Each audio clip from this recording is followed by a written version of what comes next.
नमस्कार दोस्तों, आज मैं आपके सामने एक पारिवारिक संवेदनशील कहानी लेकर आई हूँ जिसका नाम है दो घूंट पानी।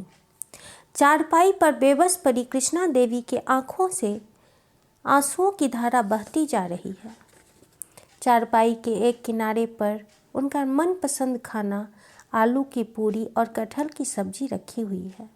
बगल में एक गिलास पानी भी।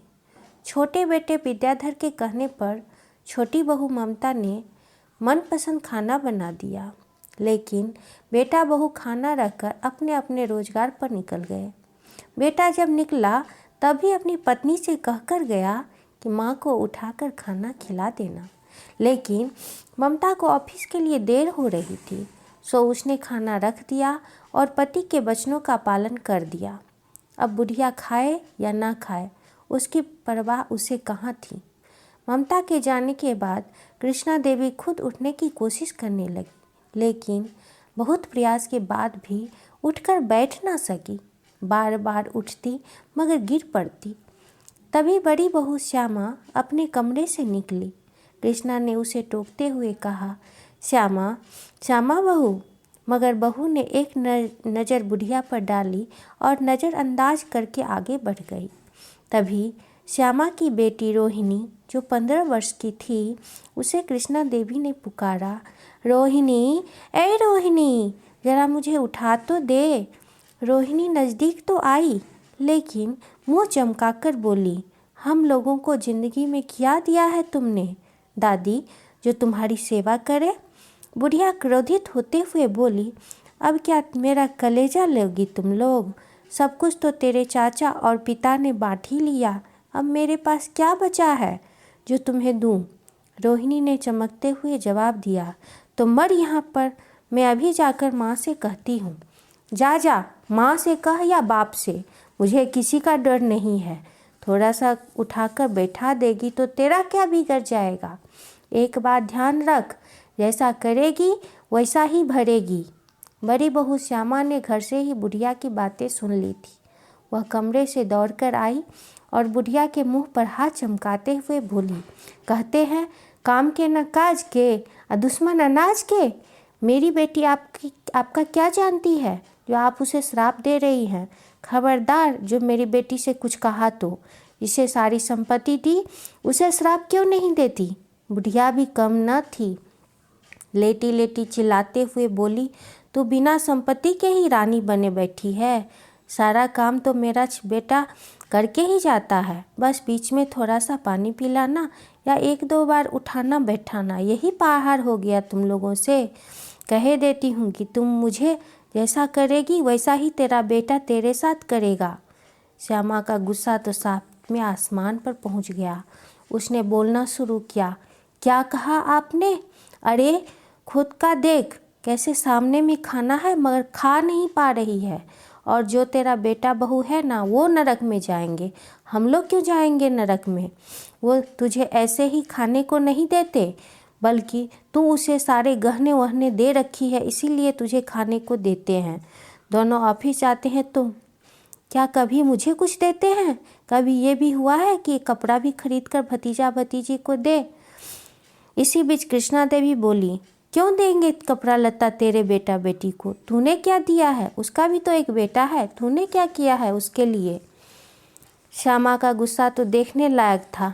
मैं क्यों दूं उसे? मेरे हिस्से का खा खा के तो मोटा होता जा रहा है। मैं क्या अभी उसकी नौकरानी हूँ? वे लोग काम करने जाएं और मैं तेरी सेवा करूँ? जब तू उसके हिस्से में है तो तुझे माथे पर बैठा कर काम पर ले जाया करें।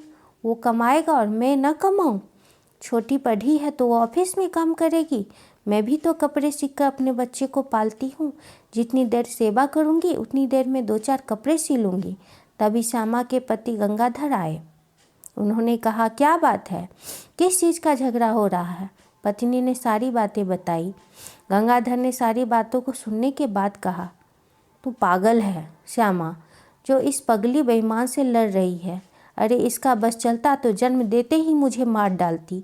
जा जा, तू कपड़ा सी। बुढ़िया स्तब्ध रह गई, बोली, हाँ गंगाधर सही कहता है, तुम माँ बाप को झाड़ू मारो और पत्नी को सेवा करो। गंगाधर कुछ कहता इससे पहले उसने देखा कि उसका बेटा रोहित जो 16 साल का था वह आया और बुढ़िया के थाली से एक पूरी उठा लिया। माँ ने कहा, रोहित रोहित उसे मत खाओ बेटा, उसे मत खाओ। पर वह मानने वाला कहाँ, उसने वह पूरी खा ली। गंगाधर ने उसे मारने के लिए दौड़ा। श्यामा भी पकड़ने की कोशिश करने लगी। गंगाधर ने उसे 3-4 थप्पड़ मारा। इधर बुढ़िया गाली दे रही थी, रे राक्षस, तूने मेरी पूरी खा ली, तेरा भला ना होगा, तू भोगेगा नहीं। मुझे किसी ने ना खाना पूछा ना पानी, आगे का खाना भी छीन लेते हैं ये राक्षस लोग। उसकी गाली सुन श्यामा रोने लगी। गंगाधर बोला, एक पुड़िया जहर भी नहीं मिलता, तुम्हें जाकर कहीं मर क्यों नहीं जाता। रोहित को गुस्सा आ गया। वह वहाँ से निकल कमरे में चला गया। गंगाधर ने पत्नी को समझाना चाहा, तू तो बेकार में रोए जा रही है। श्यामा फूट पड़ी, बोली, मेरे तो भाग्य ही फूटे हैं, बेटे बेटी भी कुत्ते बिल्ली जन्म ले लिए हैं। एक ये बुढ़िया है, दिन रात इसकी सेवा करती हूँ फिर भी जस नहीं देती, हमेशा हम ही लोगों को श्राप देती रहती है।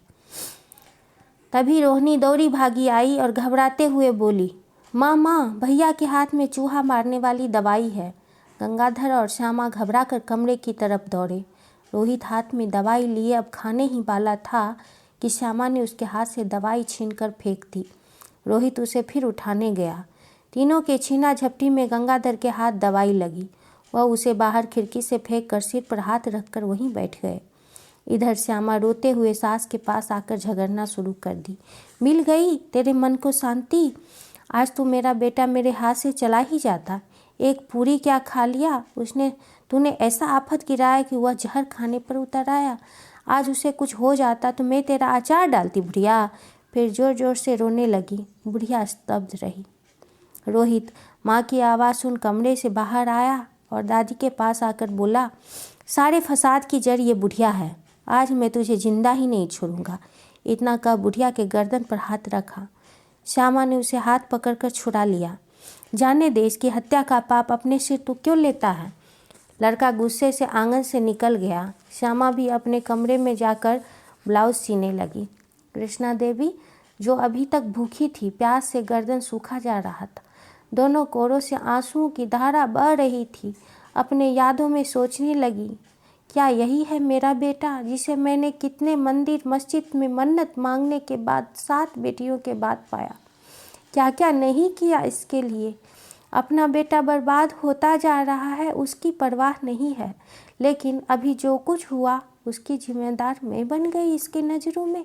भगवान, बहुत सुख दे दिया तुमने, अब थोड़ी सी जगह दे दो अपने चरणों में, दे दो भगवान। शाम को ममता आई। चारों तरफ सन्नाटा देखकर उसे आभास हो चुका था कि आज फिर कोई हंगामा हमेशा की तरह हुआ है। एक गिलास पानी पीने के बाद वह सास के पास गई। ममता को देखकर वह रोने लगी। ममता ने पूछा, क्या हुआ माँ। इससे पहले कि सास कुछ कहती, श्यामा रोती हुई कमरे से आई और कहने लगी, उसकी बात क्या सुनती हो, मेरी सुनो। अब मुझसे यह पार नहीं लगेगा कि मैं इसकी सेवा करूं। मेरा बेटा आज जहर खाने के लिए तैयार हो गया। इतना कहकर वह रोने लगी। ममता भी अबाक रह गई। उसने पूछा, आखिर हुआ क्या। श्यामा ने कहा, देखो तुमने जो पूरियां दी थी उसमें से एक पूरी रोहित खा लिया। इसके लिए इस बुढ़िया ने सारा दिन गालियां देती रही मुझे। मैं पूछती हूँ कि माँ तो तुम्हारे हिस्से में है, फिर मैं क्यों इसकी सेवा करूं। और तुम दोनों भी अपने बच्चे के लिए कमाते हो और मैं क्यों इसकी सेवा करूं। उस पर भी अगर एक शब्द अच्छा कहें तब ना, तो अब मैं ये सब नहीं कर सकती। ममता क्या बोले क्या नहीं उसे कुछ समझ में नहीं आ रहा था। तभी कृष्णा देवी बोली, बहू यह सारी बातें झूठ ही बोल रही है। ममता को भी थोड़ा गुस्सा आ गया। उसने कहा, सब कुछ झूठ हो सकता है, मगर यह नहीं कि रोहित ने आपकी वजह से जहर खाने की कोशिश की। धिक्कार है आपकी ज़िंदगी पर। जब सारे लोग मर ही जाएंगे तो आप जीकर ही क्या करेंगी। भगवान से क्यों नहीं कहती कि अब उठा ले। अब तो मैं भी तंग आ चुकी हूँ आपसे। इतना कह ममता अपने कमरे में चली गई। लेकिन कुछ देर सोचने के बाद अचानक उसे ध्यान आया कि सास ने कुछ खाया नहीं है। सो उसने एक थाली में खाना परोसकर सास को खिलाने के लिए गई। बूढ़े और बच्चों की एक प्रवृत्ति होती कि वह जल्दी माफ़ करना जानते हैं। सास ने खाना खा लिया।